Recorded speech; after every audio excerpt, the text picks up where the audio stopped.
everyday thing. It's an everyday thing. It's an everyday thing when you let your nuts hang. Not only have I found more evidence of a fourth boat, not only have I found a lie in their timeline, but I have also discovered a deep political connection, not only to a former governor of Mississippi, but to Turning Point USA. So first off, this picture has surfaced in which it's clearly the group of boats a little bit further out in the water all together. Now here's what is supposedly Bart's boat. We can see the Garmin on top, can confirm this black boat from this other picture. We can see Wyatt's Triton right here, and we can confirm that by the motor. As you can see right here, has that black stripe on the white motor. Now in between the two boats is the Palm Beach. You can clearly see it labeled and it's got that stripe, right? As you can see, the stripe is there.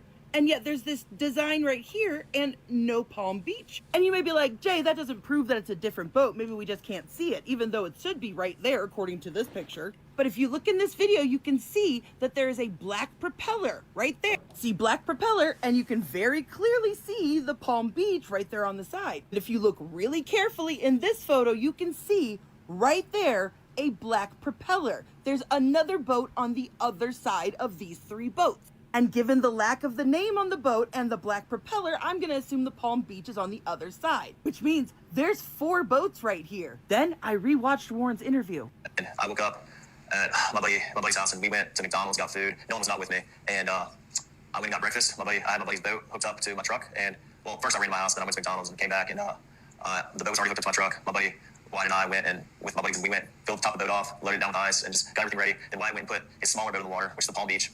He's an 18-foot Palm Beach, and I drove the boat from 4 Bayou Boat Launch to my buddy's grandparents' house, and that's where we all planned to meet up that day. So Wyatt had his buddy's boat already hooked up to the back of his truck. He said he and Wyatt and his other buddy went and got ice and filled up the boats. And Wyatt went and put the Palm Beach, his smaller boat, into the water. And we know that there was a second boat, the Triton, that was driven by Wyatt. Wyatt had 2 boats in the water. Who was driving his other boat? Nolan was on Wyatt Pyron's 22 Triton. On the way out, I went with my buddy Bart because we had a lot of friends from college coming down, and I called Bart that morning. I was like, hey man, can you take your boat out? And he was like, yeah, well, my dad's decided not to go, and I'll take the boat and I'll take you and your friends. Of course, I mean, he's a buddy of mine. And so Bart pulled up at the dock, and I mean, I rode out there with Bart and a lot of the girls that go to college with my friends and I, and Nolan rode out on the Triton, and then we had a Palm Beach, 18 Palm Beach. There was 4 guys on that. There was like 8 people on the Triton, and then there was 8 or 9 people on the Triton, and then there was the rest of the group, which was ranged from maybe 10 to 15 or 16 people. Now wait a minute. So Warren already had a boat hooked up when he woke up that morning. I'm assuming that that had to be the Triton that was hooked up, right? Then he said that Wyatt went and put his smaller boat, the Palm Beach, into the water. Then Warren said that he was the one who drove the Palm Beach to their friend's dock. Assuming that Wyatt drove the Triton to the dock and Bart drove his own boat to that dock, who drove the Palm Beach out to the water then? Because he said that he got a ride in with Bart, even though at one point during the interview he said all of his stuff was on the Palm Beach. So it sounds to me like Warren was the one driving the Palm Beach. I'm also like, what parent would let their kid, who's obviously going off to party, take 2 of their boats and let their drunk friends drive? Like, it isn't making sense to me. I mean, maybe these parents are just shitty parents and irresponsible. Then he also said that he contacted Bart that morning to see if he could come, and Bart was like, yeah, I can give all your friends a ride, blah, blah, blah. According to him, there were 10-ish people, 15 people on that boat. So where were those people originally supposed to ride in on? They'd been planning it for weeks. They were excited about it. Why did Bart have to suddenly step in and take all these people? And remember, Bart said that his dad had canceled going out on the boat that day, so he could do it. Something's not adding up here. I think there was an adult somewhere in this mix. It would also explain how they all thought quickly on their feet with the sea tow. I wouldn't be surprised if an adult didn't come out there and just go off with other adults that were also on Horn Island and let the kids hang out with the boats. Here's where things are gonna get interesting, folks. There are more GPS coordinates in the report than what we have seen publicly. I'm gonna play you a clip from the interview, but remember, at 5:30 is when they started picking up regular speed, all right? It's right here, 525, speed miles, 30 to 35 knots. So here we go. Planed off and you have water in the boat and you're hauling, we're going pretty fast. We're going probably 40, 42 miles an hour. And so all that excess water that was built up in the boat is coming out of the boat. So, I mean, that's what we had to do. So we ran into Fort Bayou, and we didn't just run straight to my buddy's grandparents' house. We ran into Fort Bayou. A couple of us jumped in the water, and Wyatt, like the whole reason for the stop was so Wyatt could hop in and put the plug back in the boat. So then after that, we went and docked it, and I went back to my buddy's house, and we ate and, napped for a little bit. It was a long day at the islands. Now you heard him. He said that they took off going 40 miles an hour, and they didn't go to his buddy's grandparents' house, but they went to Fort Bayou to go do a plug thing. Except right here, 5:44, vessel arrives at El Camino Road. 8 minutes later, then it departs from El Camino Road and headed east into Fort Bayou. So right there we have a lie. The boat did stop before going into Fort Bayou. 6 minutes later, it comes back to El Camino Road, and the vessel departed El Camino Road half an hour later, headed southwest to St. Martin Bayou, and then turned southeast into Biloxi Bay Bridge. Then they went back to the Bayou boat launch. Then the boat was taken to Cardinal Lane, which was Wyatt's residence. Now, because I am an absolute genius, I was able to find it. This was where they left and where they came back that day. Then came back several times. Now, first off, why aren't we seeing footage of them returning that day? We know that Nolan was with them when they left. So why do they have the security cams from that morning, but not that night? Whose grandparents live there?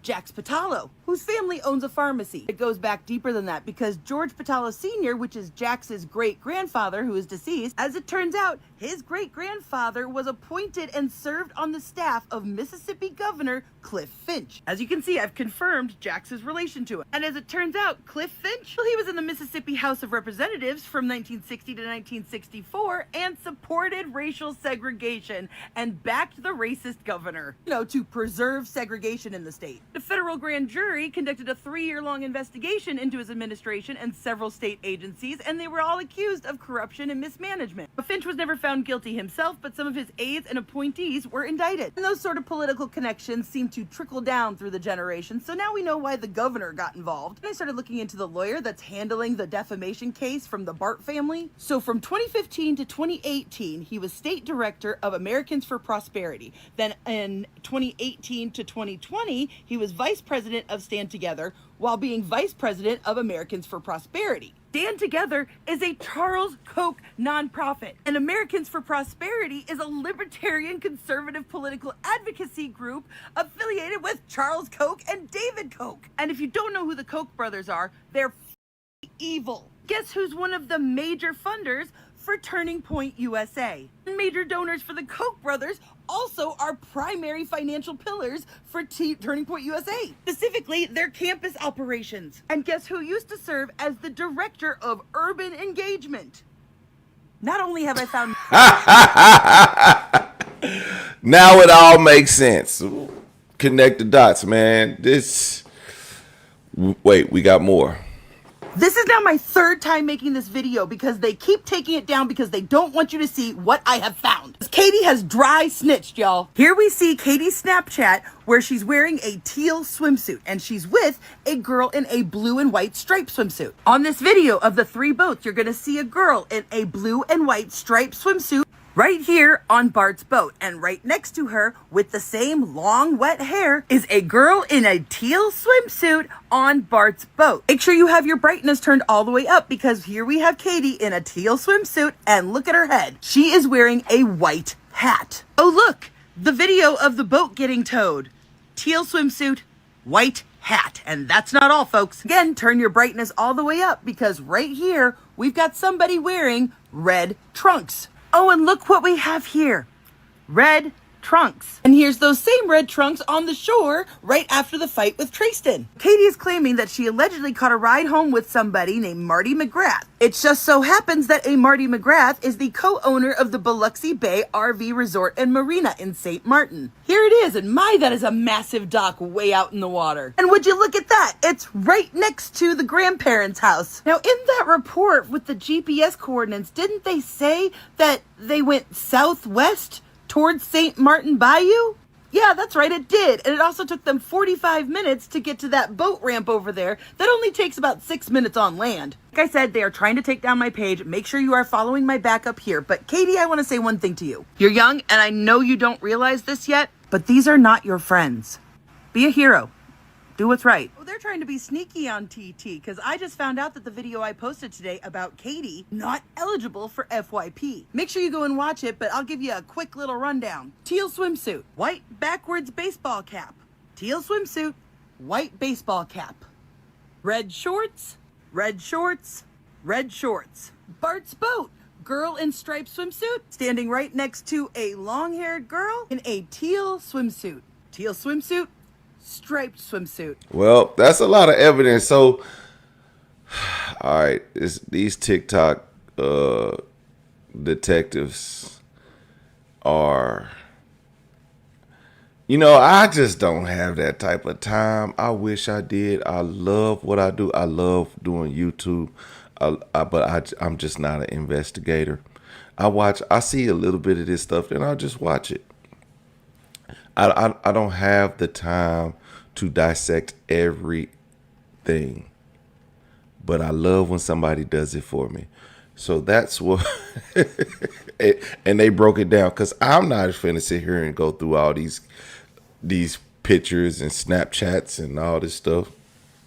And I was gonna say, I wish she would have showed us like a map's location so it gave us more of a diagram about the timeline.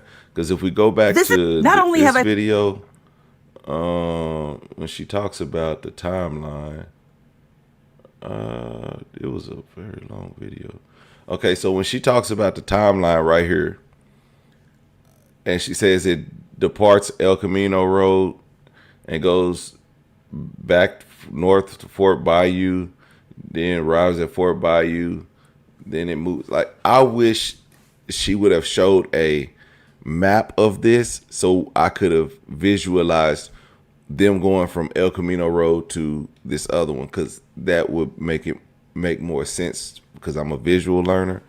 And but just taking from the notes, it makes sense if this is documented GPS coordinates from the boat, which I'm pretty sure most people have it when they're in areas such as these where your boat could go anywhere. Your boat could, and if you get your boat get lost at sea, they want to know where you at. So I think that would have been helpful, but she did a great job. Shout out to J Megan on TikTok. This was some great information. I think we really gotta look into something that may be suspicious. And she said Katie is dry snitching. So either Katie wanted to put out snaps that would make sense to everybody else who was doing an investigation and wouldn't tip off her friends. But of course, once it hits TikTok, everybody knows. That's just like people who you go on a cruise and you get on a cruise and you tell people, hey, this is how I snuck liquor on. This is how I got my liquor on the ship. And it's just like, what? You really just did that? Like, that's crazy. Now everybody knows, even the boat, the ship knows. I would tell y'all how I got my liquor on there, but they don't let you do it no more anyway. But at the time, I made it work, and nobody batted an eye. So, but now they won't let you do it. Actually, I went on another cruise. I went on a separate cruise, and I was able to do it again. But I mean, hey,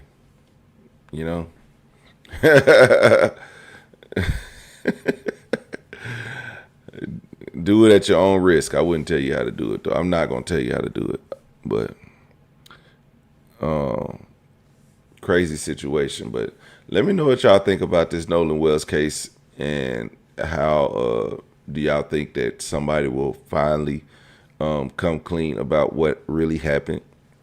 Or do you think these children will take it to their grave? I don't know. Let me know in the comment section.